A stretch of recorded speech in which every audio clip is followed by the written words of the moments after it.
right, good afternoon, everyone. We're coming at ya. It's 9:27 p.m. and this is for all my people who might be out, whether it's quarantine, but most likely it sounds like a lot of us are going to that ACT registration during class tomorrow. So, wanted to make sure uh, have this video to cover what we're doing. So today's class, we are going to be looking at operant conditioning and then doing practice problems. I've found that with the learning unit, the best way to get a grasp of it is just do as many practice problems as possible. Okay, so going back to our kind of big ideas of the types of learning we're looking at this unit, we have the two main kinds, which are cognitive and associative. And we've been talking about associative, which are the ones that are connected with behaviorism, that has to do with observable behavior, looking at the stimulus and your response to that stimulus and your behavior, and then looking at rewards and punishments.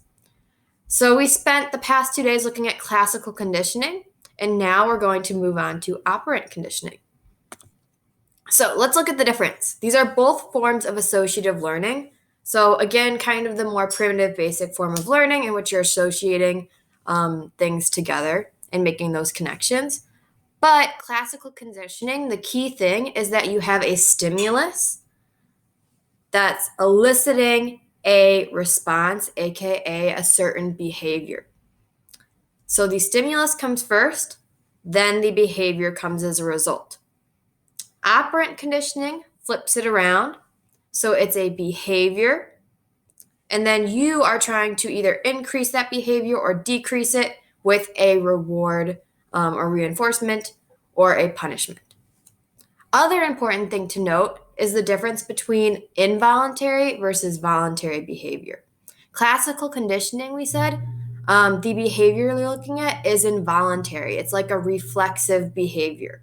So the dog salivating or drooling, you having that fear response, your sympathetic nervous system activating, you feeling sad because of a heartbreak, any kind of emotion, right? That is all involuntary. You can't help that behavior.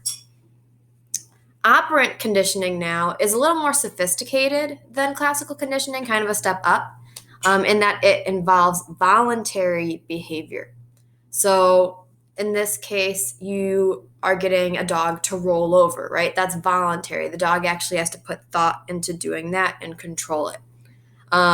You doing your homework, that is voluntary. So again, classical conditioning, we're limited in that you can only condition those involuntary responses. You can't condition someone to do jumping jacks or to do their homework because that's a voluntary behavior. So key thing here with operant conditioning is that now we're moving into voluntary behavior, and instead of it being the stimulus causing the behavior, we're looking at a behavior and then reinforcing it or punishing it to increase or decrease it.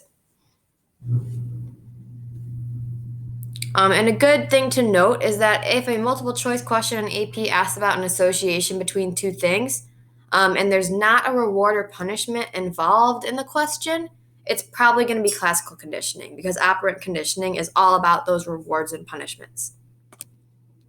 So, official definition of operant conditioning is the process in which voluntary responses are learned as a result of consequences. And consequences we think of as a negative thing, but in this case, it could be a good thing like a reinforcement or a not so good thing like a punishment. So again, you have your stimulus, your voluntary behavior, a consequence, which is either positive reinforcement, negative reinforcement, positive punishment, negative punishment, and then you increase or decrease that. Okay, so again, lots of famous psychologists to know in this unit. Edward Thorndike, he's kind of the father, I'd say, one of the fathers of operant conditioning. And he came up with the law of effect. The law of effect is really the heart of operant conditioning. It's what operant conditioning is all based off of. So law of effect says that behaviors are repeated when they are followed by rewarding consequences, aka reinforcers, and they're discontinued when they're followed by punishing consequences. So this is really intuitive. It's super basic. It makes sense, right? If we are rewarded for things with reinforcers, we're going to repeat those behaviors. If we're punished with things we don't like, we're not going to repeat those behaviors, and they'll be discontinued over time, likely. Okay, so some key terms to know. So first, we've been talking about reinforcers. So a reinforcer is an addition or removal of a stimulus that occurs after a response, aka a behavior, and strengthens that behavior, so it makes it more likely that it's going to happen again in the future. So if you are giving a reinforcer, you're wanting the behavior to continue. Then there's two types of reinforcers. There's positive reinforcers and negative reinforcers. And I want to note that it's really important to think of this not as positive being good and negative being bad, but as positive, like in math. So think of it as a math way of kind of going about it. So if something's positive in this case, you're adding something to the equation. And if it's negative, you're subtracting something or taking it away.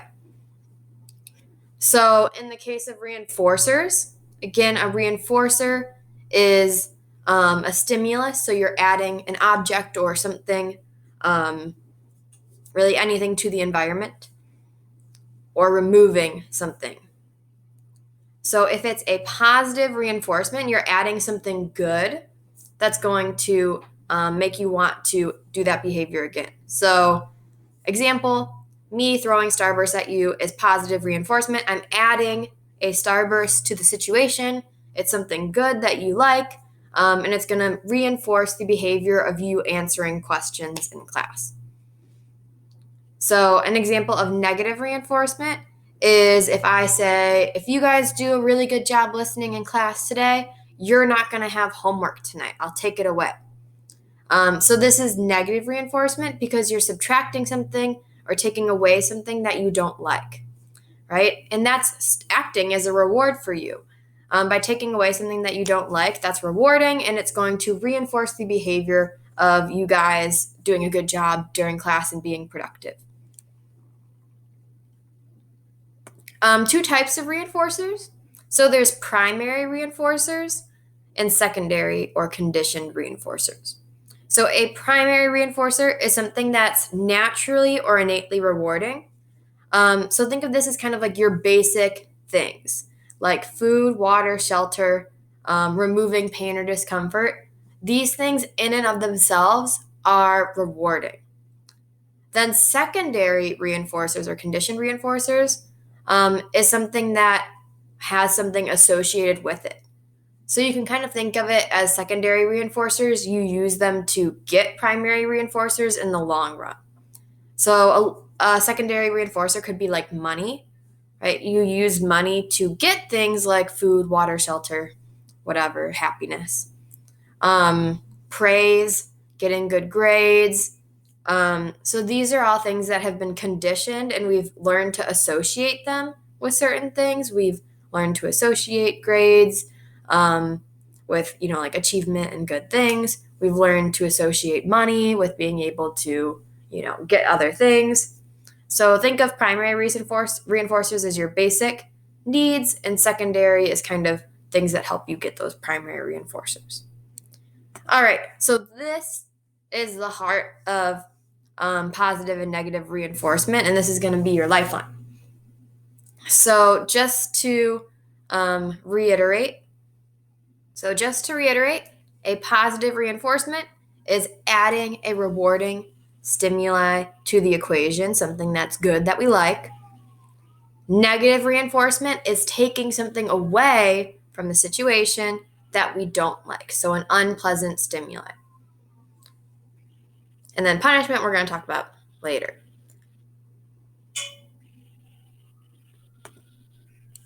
So again, some more examples of positive and negative reinforcement.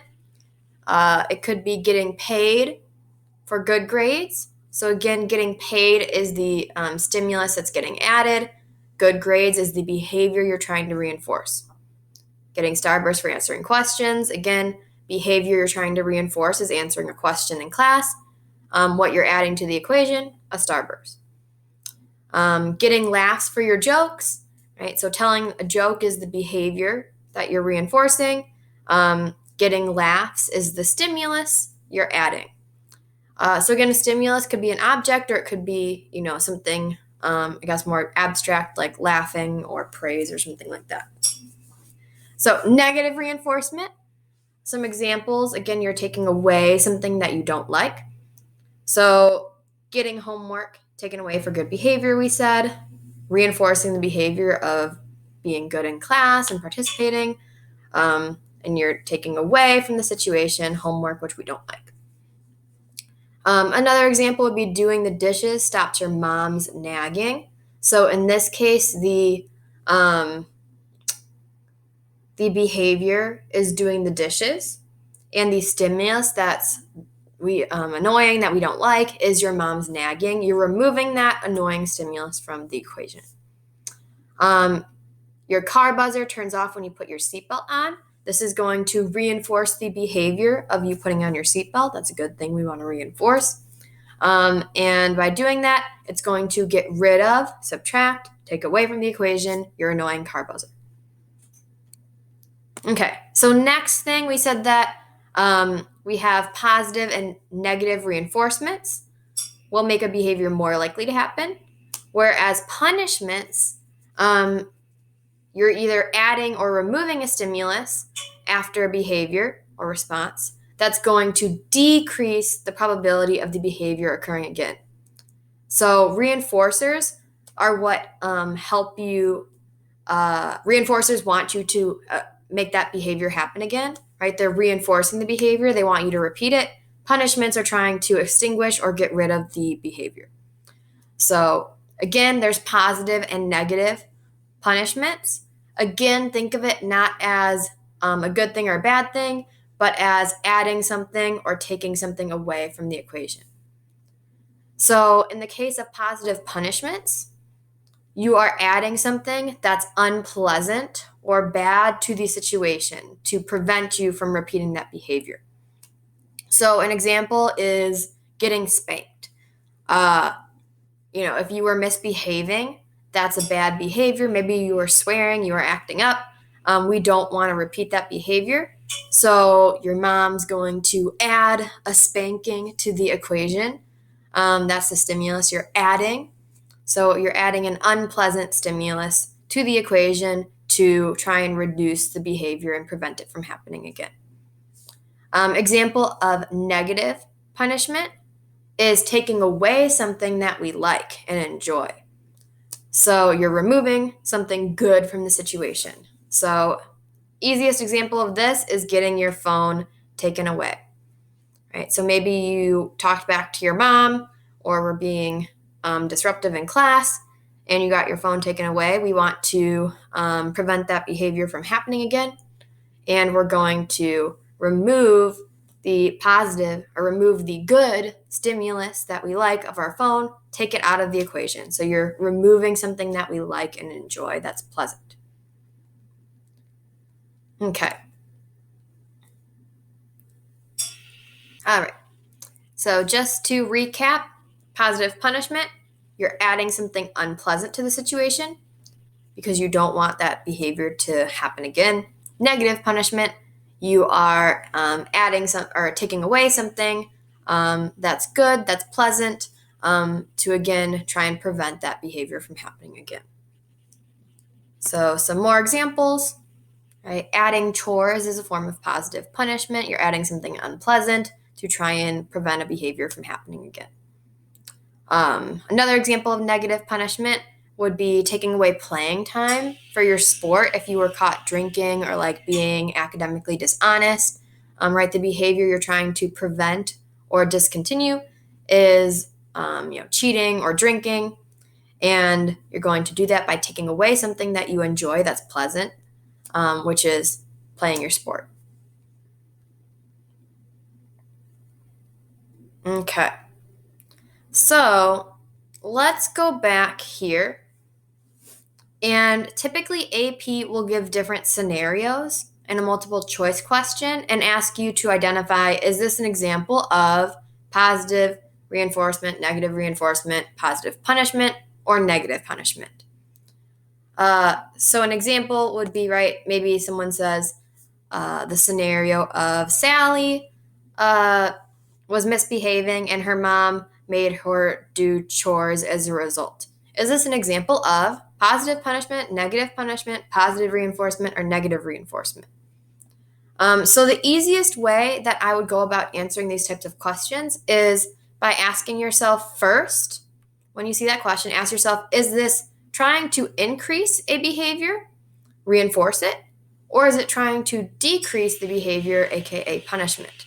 So in the case of Sally misbehaving, we would be trying to decrease that behavior, so you know now it's a punishment. And then second, ask yourself, okay, so let's try and figure out if it's positive or negative punishment. Is something getting added to the situation, or is something getting taken away? So if something's getting added, it's going to be positive punishment. If something's getting taken away, it's negative. So in this case, right, she's making her do chores. She added something unpleasant to the situation. It's positive punishment. So this is kind of the steps that I would take in trying to answer those kinds of questions. And to practice, I gave us this magic key. So let's go here. If it's going to work, hold on. No, it still doesn't show. Whatever. Okay, so here's my magic key that helps you in trying to figure out whether something is positive or negative reinforcement or positive or negative punishment. So first, again, identify the behavior. What's going on? What's the behavior? And now, do you want this behavior to repeat? Yes, it's a reinforcement. If not, if you don't want this behavior to repeat, you want to end it, it's going to be punishment. Then ask yourself, okay, if it's something good being added or something bad being removed for reinforcement, now you know something good being added, it's going to be a positive reinforcement. If it's something bad being avoided or removed, it's going to be negative reinforcement.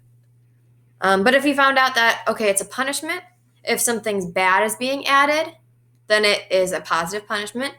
If something good that we like, that's pleasant, is being removed, then it is a negative punishment. Okay, so let's do a practice problem here. So this is what some of these questions would look like. For the following scenario, decide whether it is an example of positive or negative reinforcement or punishment. And what I suggest you guys do in the multiple choice format is like circle the behavior and then underline the stimulus that's getting added or removed. This just helps you. Okay, so our first scenario is Pablo got a sticker for voting. So what's the behavior? Voting. What's the stimulus that's getting added or taken away? A sticker. So let's put it in our magic equation here. So behavior, we said, is voting. Do we want it to continue? Yeah, right? Voting's a good thing. We want it to happen again. So yes, it's a reinforcement. Now, is something good being added or something bad being removed from the situation? So he's getting a sticker. That's the stimulus. We like stickers. Stickers are good. So positive reinforcement, you added something good to the situation. Next one. Okay, Tierney wore a mask and didn't get COVID. So what's the behavior? Wearing a mask. And what's the stimulus that's getting added or taken away? Getting COVID, right? She's not getting it. Okay, so let's put it in our magic formula. Behavior, wearing a mask. Do we want it to continue? Yes, right? It's a good thing. We don't want to get COVID. We want to keep people safe. So is something good added or something bad removed? In this case, right, COVID's bad. We don't want COVID. We don't want quarantines. No. So, right, it's something negative being avoided or prevented or removed. So in this case, right, she doesn't actually have COVID, but she's avoiding or preventing it. So it's getting rid or preventing, avoiding something bad. negative reinforcement. Okay.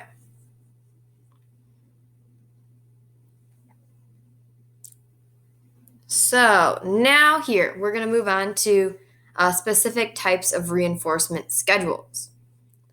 So sometimes this is used to try and help motivate people and get them on kind of a specific schedule so we can, get people to perform certain behaviors if we put the reinforcements on a certain schedule. So there's two types of reinforcement schedules. There is a continuous one in which you're reinforcing the desired response every single time it occurs. So an example is every single time a dog sits, I'll give it a treat. So I'm trying to train my dog to do the behavior that's desired of sitting. Every single time I do it, I'm going to give them a treat, that positive reinforcement.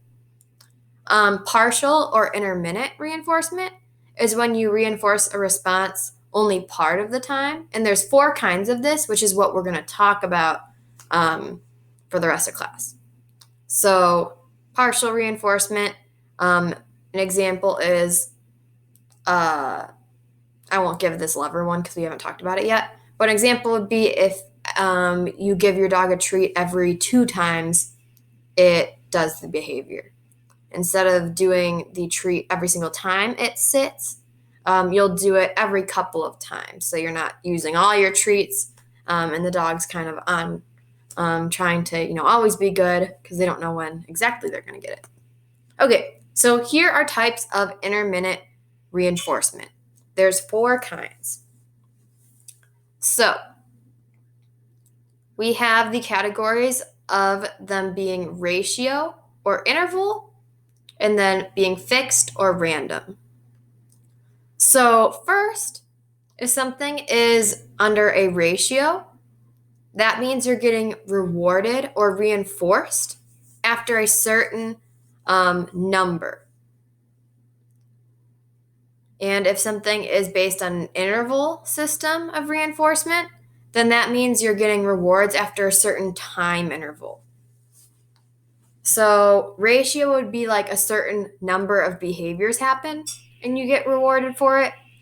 Whereas interval would be kind of a certain amount of time happens and then you get rewarded. If it's fixed, you know the exact number or the exact time in which you will get reinforced, so you can expect it. If it's variable, you don't know when it's coming, so you don't know at the exact number which you'll get reinforced or at what time you would get reinforced. So now let's put it all together. We first have a fixed ratio type of reinforcement schedule. So in a fixed ratio, you're getting reinforced or it reinforces a response only after a specified number of responses or behaviors. So for example, the behavior here is buying coffee at Starbucks. So here it's if you buy 10 coffees at Starbucks, you get 1 free. So again, it's trying to reinforce the behavior of you getting Starbucks. And how it's doing this is by you have a specific number in which you have to do that behavior a specified amount of times, specified number, 10 coffees you need to buy. And it also is fixed. So you know how many, right? It's ratio, it's a number of coffees, and it's fixed. You know exactly how many you need or how many times you need to do that behavior in order to get the reinforcement or the reward, right? It's a number, it's 10 coffees, and you know it's fixed. At 10 coffees, I know I will get my free coffee reward. Yay. Now we have variable ratio. So if it's variable, it's based on, or if it's variable ratio, it's based on a number, but you don't know when it's coming or after how many responses. So it reinforces a response after an unpredictable number of responses. So an example here is scratch off lottery tickets. It's going to happen. The reinforcement or reward of winning will happen at some point after a certain number of responses or a certain, many times you do the behavior of buying a scratch off. But it's not a specified number. It's not, if I buy 10 scratch off tickets, I will definitely win $100, right? We don't know when it's coming, but eventually, right, they have winners out there. So at some point, after buying a certain number of scratch offs, you will get the reinforcement and the reward. It's just variable, right? We don't have after 10 scratch offs, I'll get it. It's variable. We don't know how many, but at some point you will get that reinforcement.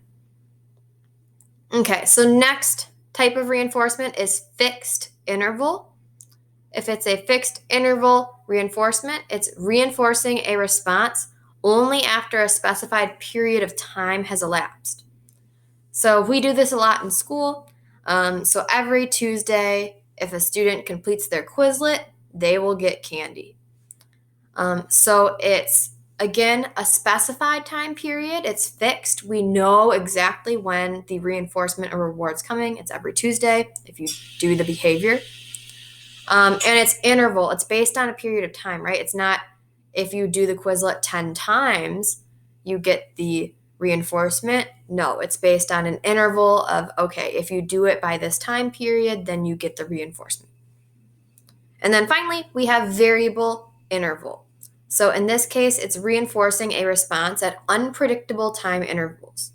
So pop quizzes are the best example of this because they're happening at a time, right? It's connected to time.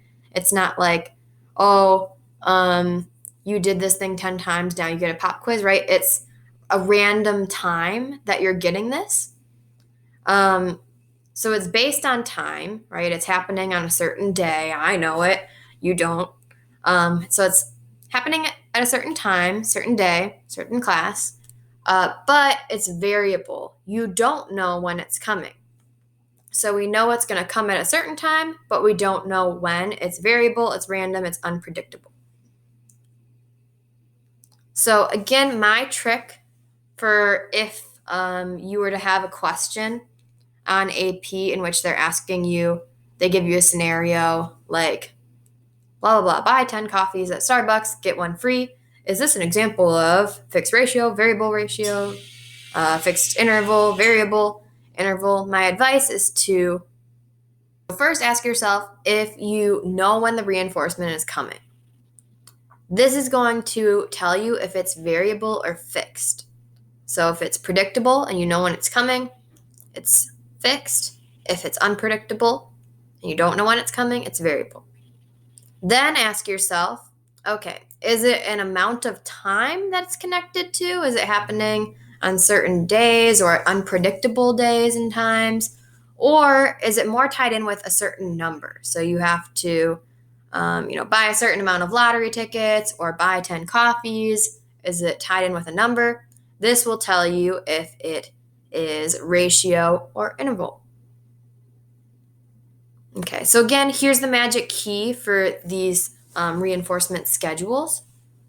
So do you know when the reinforcement is coming? If yes, it's fixed. If no, it's variable. Now ask yourself, is it based on a number or a frequency?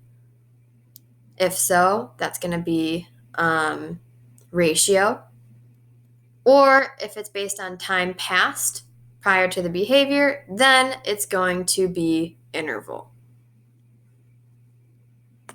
So let's practice. For the following question, decide which reinforcement schedule it is. An example of if it's fixed ratio, fixed interval, or variable interval.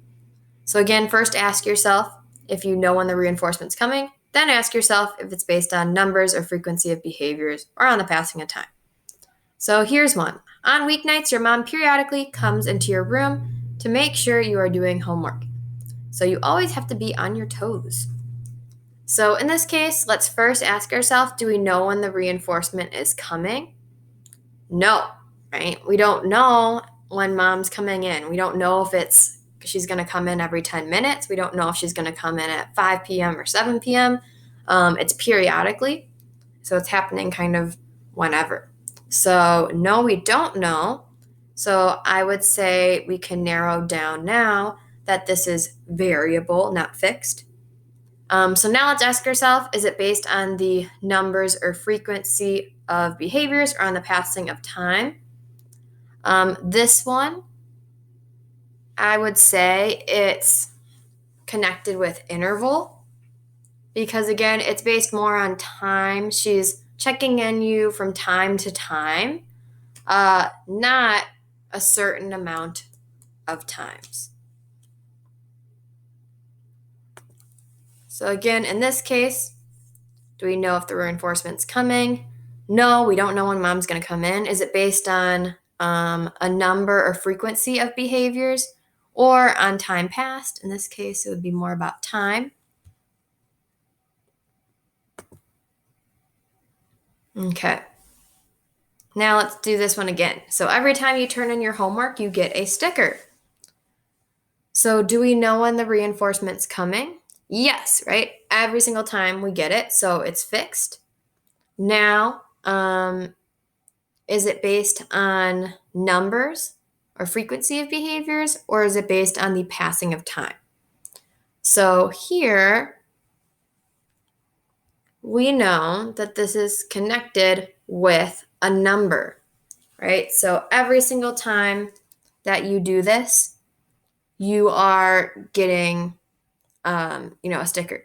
So you do your homework every time.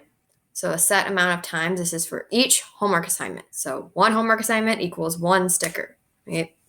So it's connected to a set number. So in this case, it would be a fixed ratio. So that's that when it comes to operant conditioning. Again, it's tied in with positive, negative reinforcements, positive, negative punishments, and then those reinforcement schedules. Those are all examples of operant conditioning. All right. Have a nice rest of your day, everybody.